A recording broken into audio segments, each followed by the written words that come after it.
देखिए, बच्चे लोग का दूसरा क्वेश्चन है कि यदि वर्ग का क्षेत्रफल 300 सेंटीमीटर स्क्वायर है तो उसकी एक भुजा क्या होगा।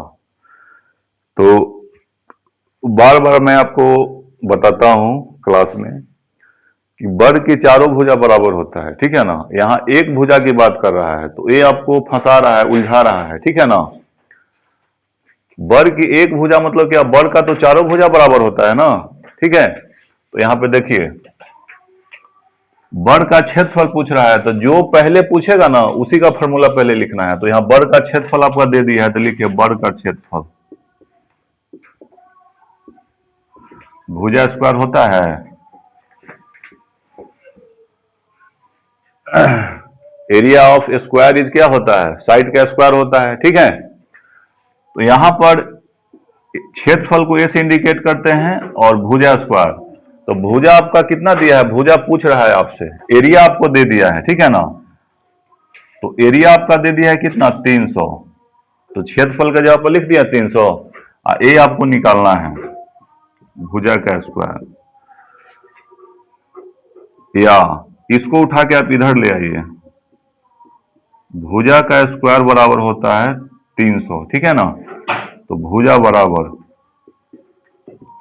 स्क्वायर हटता है तो रूट में आता है, पता है आप लोग को। यहां पे स्क्वायर हटेगा तो यहां रूट में आ जाएगा, ठीक है। और मेन समस्या ये है कि रूट 300 का तो स्क्वायर रूट होता नहीं है, तो इसको दो फैक्टर में हम ब्रेक करेंगे, ठीक है ना।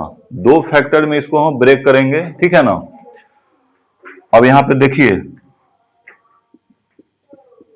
भुजा बराबर, और 300 को हम लिख सकते हैं 100 इंटू 3 लिख सकते हैं, ठीक है ना।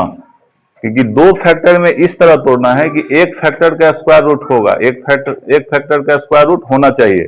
तो 300 को हम 100 गुने 3 कर दिए हैं, 100 का हमको पता है कि 10 होता है, ठीक है ना। और रूट 3 का हमको पता नहीं है, रूट 3 का नहीं होता है। तो भुजा बराबर 100 का क्या हो जाएगा, 10 होता है तो 10 बाहर जाएगा कि 10 रूट 3 आपका हो जाएगा सेंटीमीटर। यही आपका आंसर हो जाएगा, ठीक है। तो मुश्किल नहीं है, बशर्ते फॉर्मूला याद होना चाहिए, ठीक है ना, और अप्लाई करने आना चाहिए।